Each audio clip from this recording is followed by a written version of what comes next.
and there is more news that is still emerging about this case, even at this hour. Here to take us through all of the latest developments, we've got true crime reporter Elise, who hosts the podcast Seriously with Elise. Thank you so much for being with us tonight, Annie. First of all, do you know anything more about exactly what happened when the Haros were arrested today?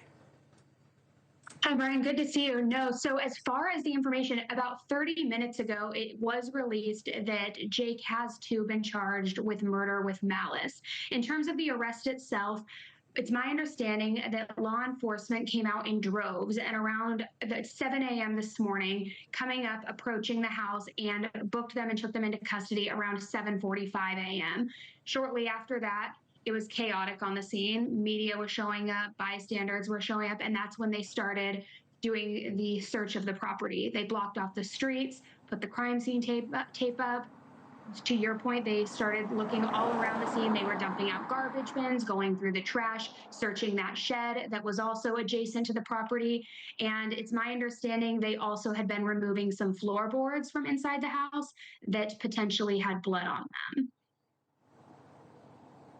Oh, that's just terrible, Annie. I'm looking at the video here. We can see they had the SWAT team out there, and there he is being taken out in the handcuffs. Wow. What do you make of where baby Emmanuel is? I mean, obviously we're all holding on to hope, but is there any new information about where he might be?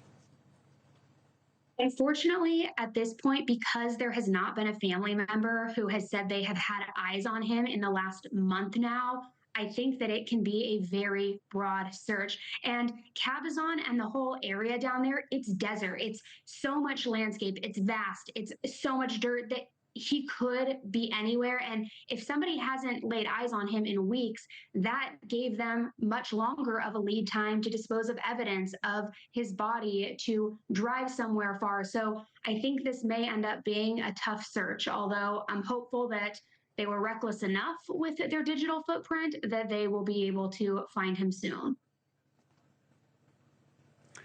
It was interesting. Police said that they gathered digital and electronic evidence. Do we have any idea what that is?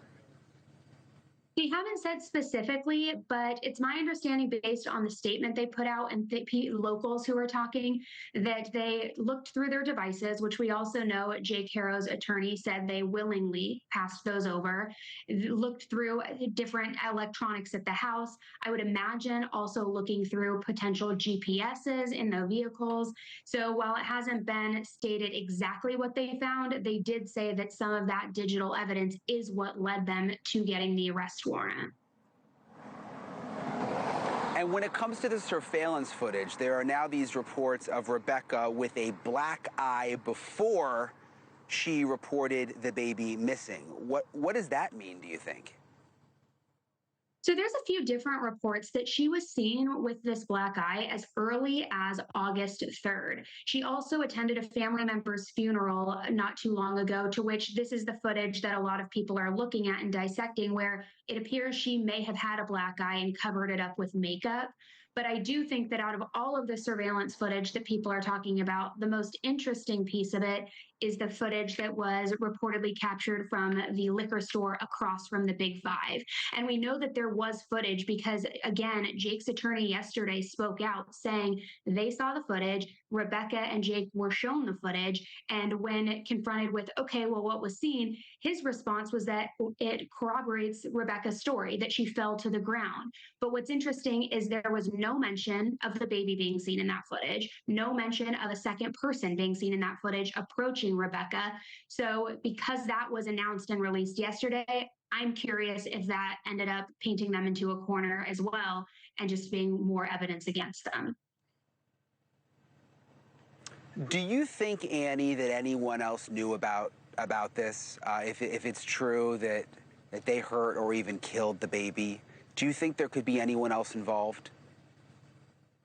I think that it would be difficult for other family members not to know what was going on, because again, if nobody had seen him in weeks, and if the older siblings who reportedly were with him that very day of this kidnapping hoax didn't see him, I would imagine maybe they didn't know the extent of what was going on, and there may have been excuses for his absence.